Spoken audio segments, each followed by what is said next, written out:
The Summer of Psilocytes, Part 3, Sky Gods and Dave. 2 to 3 weeks later, I had another Hip City College friend visit named Dave.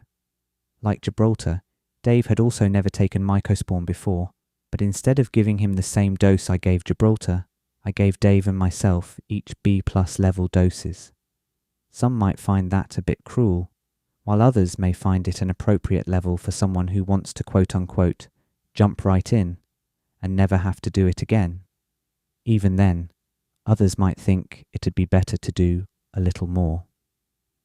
Personally, I'd say it was a bit stiff of a Mycospawn consumption for a first-timer. I think my comfort with the penis envies had led me to suppose that most power users were game for what that level of Psilocytes entailed, when in reality, the penis envies were potent and mischievous as could be. They were not to be tossed around in heavy amounts solely for recreation. I encouraged spiritual awareness with all my power usage, but of course even that perspective can become recreational in its own way. Anyway, Dave and I took the same moderately high dosage of Mycospawn one overcast summer afternoon, with colours saturated in the dampness of a lifting fog. Dave was one of the most interesting friends I made at Hip City College. He grew up in the Tri-Land region and was the son of a famous jazz percussionist named Wilhelm Spiker. A true thespian at heart, Dave wasn't too bashful to break out into theatrical song in full spirit, and his eccentricities were translated through his dorm room's decor. He collected clown imagery and comic book paraphernalia, but also could lean heavily into green power and hip-hop. We actually made music together while at Hip City, and created an oddly badass duo called Gun Ho Bee Squirrel Beats. I encourage the reader to YouTube the song We Didn't Know That We Were From the Future, because there is a great chance that the content has crossed into both dimensions, and perhaps dimensions infinity. The music is gritty as Dave sang about evil hell squirrels from the future, our musical personas he fashioned. Perhaps the project will be resurrected one day, if we're lucky.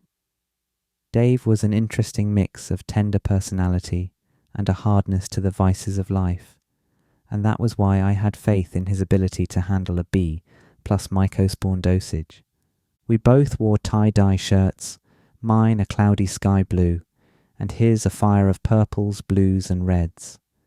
Once we consumed, we decided it was urgent to leave the house and cross the street to begin our trek. My plan was for us to hike up to the forested hill where I had enjoyed my first green power consumption. We were to soak in the lushness of the summer woods for an attempt at divine communion with nature. Surely the strength of Psilocytes in these penis envies would take us there.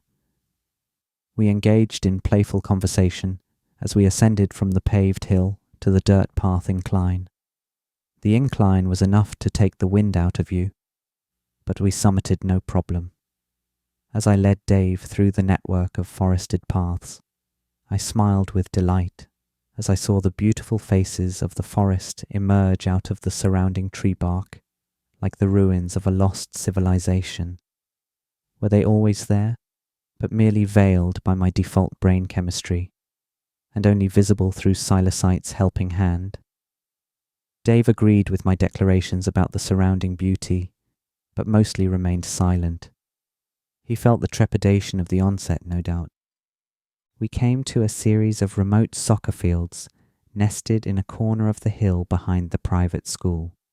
I had recently found a quote-unquote secret loop on the side of the fields that dipped into the woods, a moss-laden sanctuary I planned as our destination. Dave remained quiet, and I looked to see him wide-eyed and incapacitated by the sheer force of Psilocytes. He eventually rested on his back on a huge patch of moss right at our destination. I inquired about how he was feeling. "Everything is yellow. I love it here," he replied hypnotically.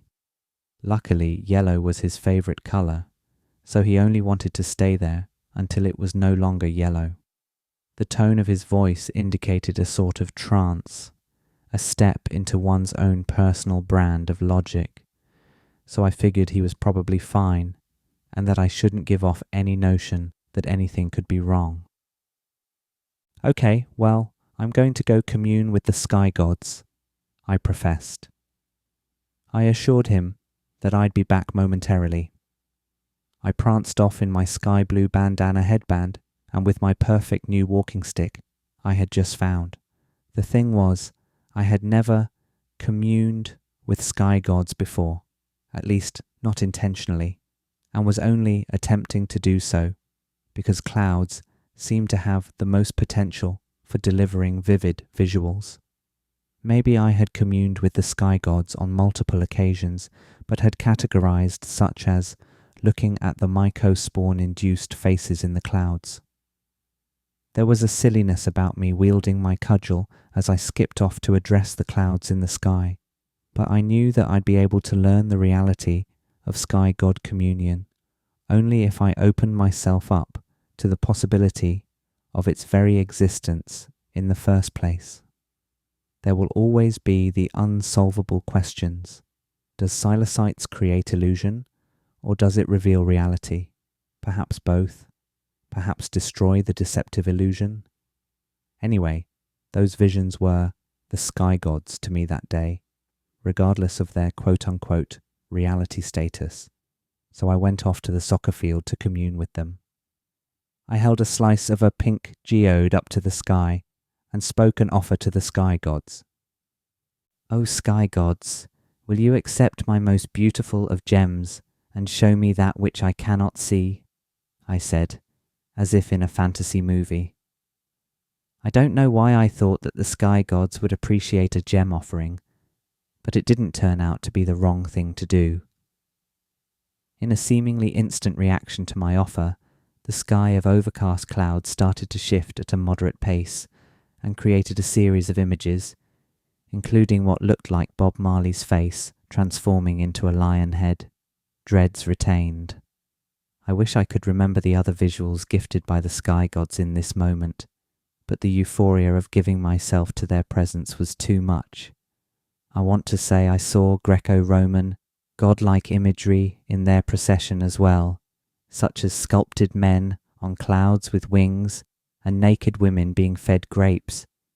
I didn't need verbal confirmation from the sky gods that they indeed existed, and fancied that my call had been answered. To see Bob Marley in the clouds was no small deal, not to mention something as mystical as a Rastafarian lion head. As the sky gods ceased their dance, I noticed a bald eagle seated on the goalpost near me. I gazed in awe as it took flight beyond the trees and out of my vision. The procession of events was all too significant, and something felt fundamentally, spiritually raw about everything. Gratified by what I had just gone through, I headed back to Dave on the mossy patch in the path. He was on his cell phone, having what sounded like a contentious conversation with a woman he loved dearly.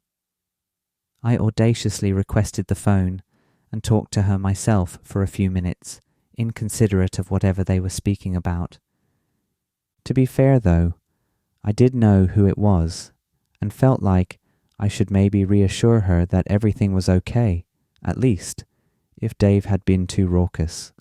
Sometimes, when people don't understand Mycospawn, they get worried about their loved ones consuming, so I had to make sure. I said nothing of any real consequence, and gave him the phone back. He hung up, and said he felt like he could go back in public, so we decided to head back to my home.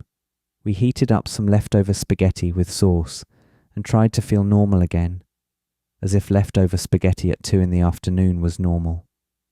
Dave felt better, but was admittedly a bit shook from the Mycospawn, and had no real desire to go back there. I think the emotional load was a lot for him, but he was a champ to handle the B+ dosage I gave him, and I think it did the trick that he wanted.